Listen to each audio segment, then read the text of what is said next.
I am now convinced more than ever that the paranoia in college football has reached all-time highs. I mean, are we putting on our Jimmy Allen hats?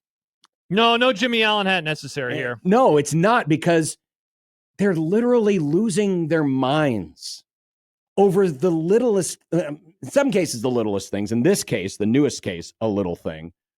Obviously, all the talk about the playoff, the debate over 8 versus 9. Yeah. Certainly, anything that's happening in the portal or NIL has gotten everyone skeptical and suspicious of each other. Yeah.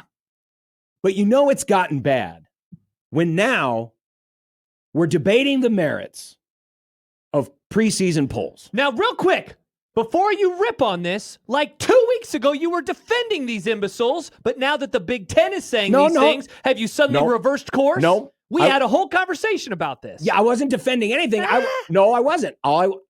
I was acknowledging the fact that groupthink exists. You acknowledged in the form of a defense. It wasn't in the form of a defense. I'm just saying it is true. But eliminating a preseason poll is not going to change that. I agree. I'm just saying, I'm worried that now the Big Ten did this, and so you were like, crap, now I have to really go in hard. No. Because you didn't go in hard when the ACC the Big 12. You didn't go in hard. Yeah, I did. I criticized them. You did. I felt like I was on an island in that whole discussion. No, I was critical of them. All right. I should go back and listen to the pod. I was critical of them. All I was saying was, it is true, though. Media does tend to think, we do tend to be victims of groupthink. I think a lot of people are. But that's the whole point. So Adam Rittenberg this weekend, because he was at Big Ten Media Days. Former friend of the Grum. He said, this wasn't among the talking points for Big Ten coaches and officials in Las Vegas, but I brought it up to several and they agreed. The preseason polls should be obliterated. Obliterated. Like we have to drop Oppenheimer. We have to drop the mother of all bombs on them or something. Wow. They carry too much meaning and shape debate, overvalue, undervaluing teams before we know anything. To which Doug Lesmarie, formerly of the Cleveland Plain Dealer. And now of what, John? Kings of the North. Says, love Aaron, strongly disagree, or Adam. Yeah, Aaron. Well, he strongly disagreed. Polls aren't for teams and coaches. They're for fans and history. If the sport is completely thrown off by a few sports writers making educated guesses to provide a little context, well, then your sport needs to get its stuff together. That's what and then Doug immediately said, and if the AP gets rid of theirs, we'll immediately do one of our own, and we'll poll people just like Doug has taken it upon himself over the years to poll the Big Ten. Which is what you and I have been arguing for years. Like, in the end, do preseason rankings mean anything? No. But why do I like them? Because they help tell a story of college football. Mm-hmm. They help tell a story of college football history. We have not done this exercise yet because the AP poll's not out. But when that makes its appearance in 3 weeks, we will take a look at it and say, hey, what are the most likely teams to fall from the top 10 to unranked at the end of the year? Because that always happens. Sure. And who's going to go from unranked to top 10? Because that always happens. That's why they're good. They're important. They help tell a story. They help shape narratives. And I guess the latter is why people like or dislike it so much, right? Because it helps shape narratives. But I like it because it tells the story of the history of college football. Well, it does. But this idea that they have an inordinate effect on the end result, have we ever not had a national, or excuse me, can you think of a team that was disrespected by the polls early in the season who wasn't given a shot at winning the national title? In terms of, I'm just saying, I mean, if this is doing such a disservice, when did it do its biggest inservice? When did the lack of a team getting into a preseason poll or having to take the long claw up the ladder, when did that affect their ability to win a national title? And yes, I know, group of 5 teams or group of 6 teams, sure. They don't win them because they don't get the access. That's a different argument. Yeah. But I can give you one example. In the BCS era in 2004, Oklahoma started number 2, USC started number 1, Auburn started 17. They all finished undefeated. Auburn was boxed out. But that was because there was 3 undefeated teams. Well, yeah. And I guess if you want to make the argument, well, if they would have started number 2, Josh, and Oklahoma would have started number 17, then Oklahoma would have gotten boxed out. So the SEC got screwed. And that's the last time until Alabama last year. So, but I don't use that to say, yeah. It was a different era of the sport. Yes, now I just don't think that it affects it. And see, this is wild. Cats are funny. Who doesn't like the playoff stuff whenever we do it, by the way? Preseason polls are dumb, and there are no reason to keep them. For example, a 0 and 1 team should never be ranked, no matter how good people think they are. Like, okay, that's fine. But let me say this. Let me go back to the first part, because the second part's wild. Yeah. The first part, preseason polls are dumb, and there's no reason to keep them. Let's pretend President Trump comes down because he's already trying to fix college football, and he says, I fixed college sports again.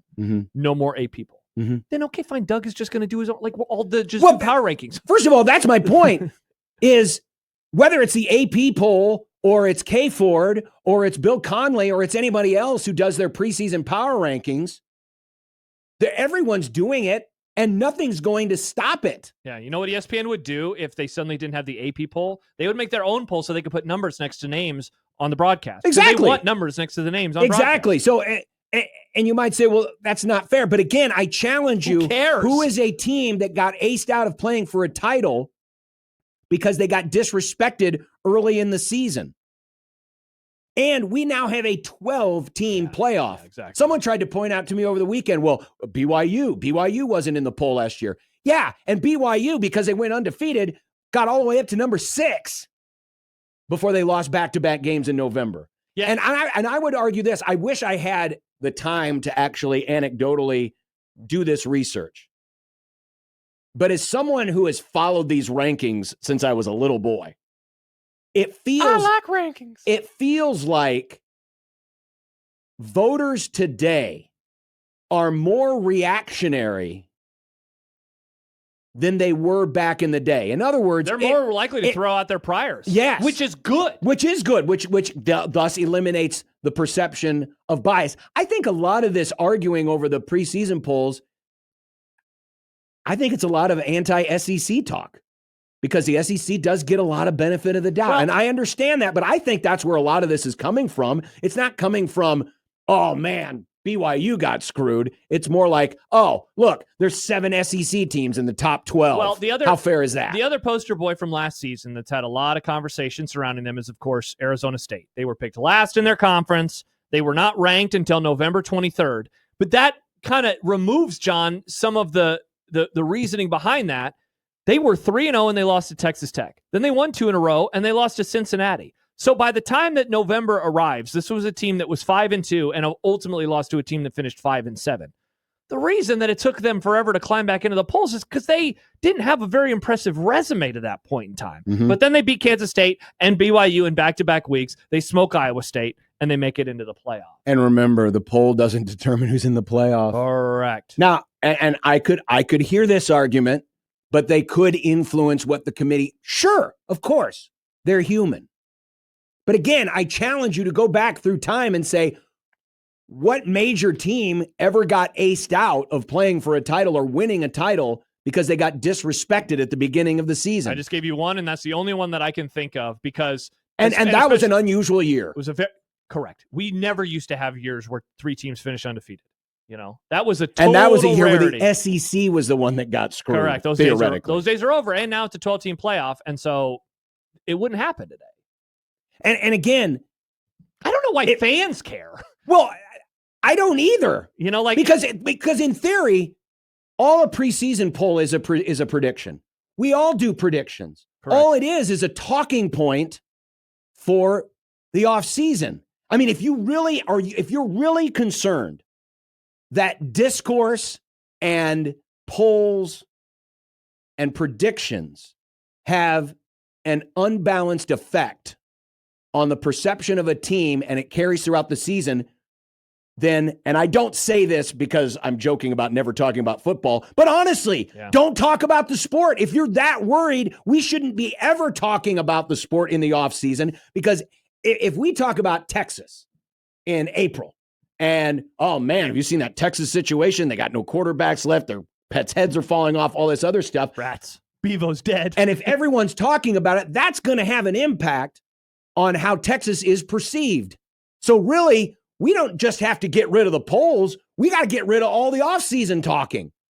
Because any of that offseason talking is going to shape how people look and think about a team heading into the season. And I know you don't want that. I don't want that. No, it's not. And if you don't like the polls, then don't pay attention to them. I really don't think it has that big of an impact. It doesn't. I do not think the committee, I don't even think the committee is affected by them. I don't think they are. I don't think it affects them. Why would it? Why would the 8 people affect them? I mean, honestly, because remember, by the time we get to October, they're doing their own survey.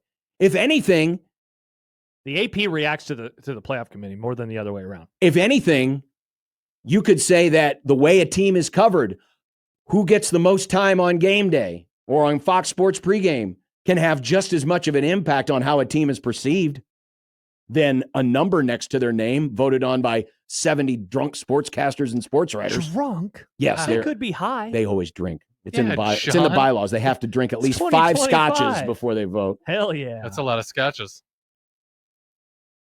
But it's just, and again, and I don't know if Rittenberg or anybody else asked coaches in the SEC or the ACC or the Big 12. He was just giving an anecdote of what he talked about with Big Ten coaches. But now Big Ten coaches are, first of all, they're out on the committee. The committee's rotten. They're terrible. Now they're out on preseason polls. We can't do this. Why are we so paranoid? If you're that damn great, you shouldn't care. People love being paranoid. Mm-hmm. The sport is getting so weird. It's gotten so weird. It's been so weird. It's weird for weird reasons, not fun reasons.